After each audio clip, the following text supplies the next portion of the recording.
अरे आग लगे, ये भी कोई जिंदगी है। सुबह से चिल्लम चिल्ली पुकार सुन के मैं तो तंग आ गई हूँ। अरे वो भी क्या दिन थे जब मैं गांव में रहा करती थी। पहले बड़ी सुखी थी मैं। पहले मेरी जिंदगी क्या थी और अब क्या हो गई है। शहर में तो लोग भेड़ बकरी की तरह जीते हैं। जीने का असली मजा तो गांव में है। क्यों, क्या हुआ माँ जी? आज गांव की बहुत याद आ रही है आपको? अरे हाँ बहू, शहर का जीना भी कोई जीना है। लोगों की आधी जिंदगी तो सड़कों के ट्रैफिक में निकल जाती है और यहाँ रखा ही क्या है। एक बात कहूँ, दिल्ली शहर अब पहले जैसा नहीं रहा। क्या माँ, जब देखो गांव के गुणगान गाती रहती हो। ठीक है, इस बार ना बच्चों के कॉलेज की छुट्टियों में हम सब गांव चलेंगे, ठीक है? हाँ, ये ठीक है। फिर कुछ दिनों के बाद सारा परिवार अपने गांव चला जाता है। अरे वाह, कितनी ताजी और साफ हवा है, कितनी शांति है यहाँ। चल बहू, अब बढ़िया सा खाना बना दे, मजे से आंगन में बैठ के खाएंगे। सुशीला गांव का माहौल देख बड़ी खुश होती है। 2 दिन के बाद गांव की कुछ औरतें सुशीला के घर आती हैं। बड़े दिनों के बाद गांव आई है सुशीला। हमें तो लगा कि तू शहर जाके गांव को भूल गई। और बतिया, तेरी बहू कैसी है? जरा मिलवा तो उससे।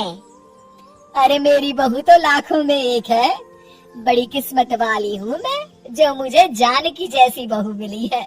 हमेशा मेरी सेवा में लगी रहती है और आज तक कभी पलट कर जवाब नहीं दिया उसने।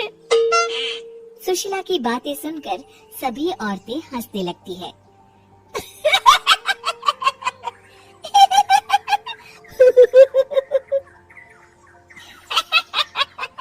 अरे कुछ भी बोले जा रही है। तबीयत तो ठीक है? तेरी बहू चांद से आई है क्या? क्यों बहनों, दुनिया की कोई भी बहू अच्छी होती है क्या? सब औरतें ममता की हाँ में हाँ मिलाती हैं। अरे मैं तो कहती हूँ दुनिया की हर बहू सास का खून चूसने वाली डायन होती है, डायन। या तो एक बिल में 1000 सांप के साथ रह सकती हूँ, लेकिन अपनी बहू के साथ नहीं रह सकती। हाँ, तूने सही कहा।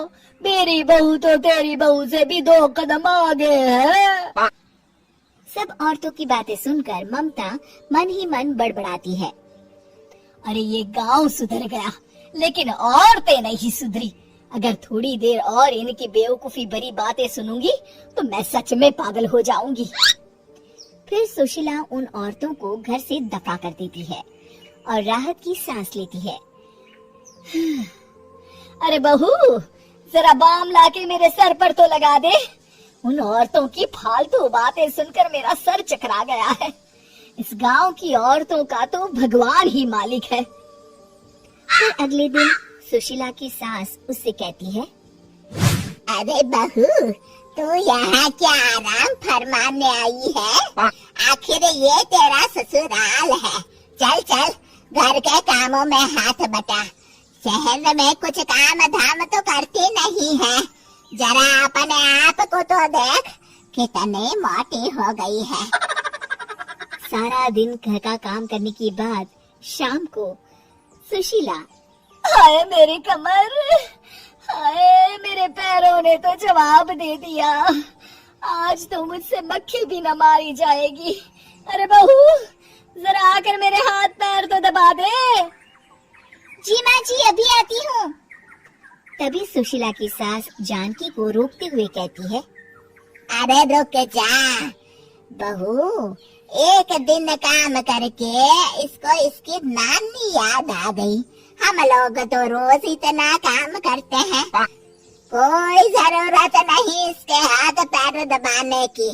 सुबह तक सब ठीक हो जाएगा। सुशीला अपनी सास की बातें सुनकर हैरान रह जाती है। इस तरह धीरे धीरे गांव आने के बाद सुशीला की परेशानी शुरू हो जाती है। फिर एक दिन, अरे आज तो मैं कपिल शर्मा देखूंगी क्योंकि आज संडे है। सुशीला जैसे ही टीवी ऑन करती है तभी बिजली कट जाती है। अरे सत्यानाश, इस बिजली को भी अभी जाना था। इतने दिनों से मैं टीवी सीरियल देख नहीं पाई। हमारा देश इतनी तरक्की कर रहा है, अरे पता नहीं ये गांव कब सुधरेगा। अरे अब तो 2 दिनों के लिए बिजली को भूल जा, ये तो यहाँ रोज की बात है। अब इस अंधेरे में रहने की आदत डाल ले। हाँ। हे भगवान, अब क्या होगा? ऊपर से इन मच्छरों ने जीना हराम कर रखा है। दूसरी तरफ घर के काम कर करके और बिना किसी सुविधा के सुशीला तंग आ जाती है और उसे शहरी जीवन याद आने लगता है। क्यों माँ, मजा आ रहा है ना? अरे आपने ऐसी सूरत क्यों बना रखी है? मुस्कुराइए, अब हम गांव में हैं। मोहन के साथ जानकी भी अपनी सास की खिंचाई करती है। हाँ हाँ माँ जी, आप ही तो यहाँ की बड़ी तारीफ कर रही थी। फिर अभी तो कुछ ही दिन बीते हैं, वैसे भी अब तो आप यहीं रहने वाली है ना? अरे नहीं नहीं बहू, मैं एक दिन और यहाँ रुकी तो मर जाऊंगी। मुझे शहर ले चलो। क्या दिन थे, कितनी सुखी थी मैं वहाँ। ठीक है माँ, हम कल ही वापस शहर चले जाएंगे। इस तरह सुशीला शहर आ जाती है और फिर कभी दोबारा गांव जाने की जिद नहीं करती।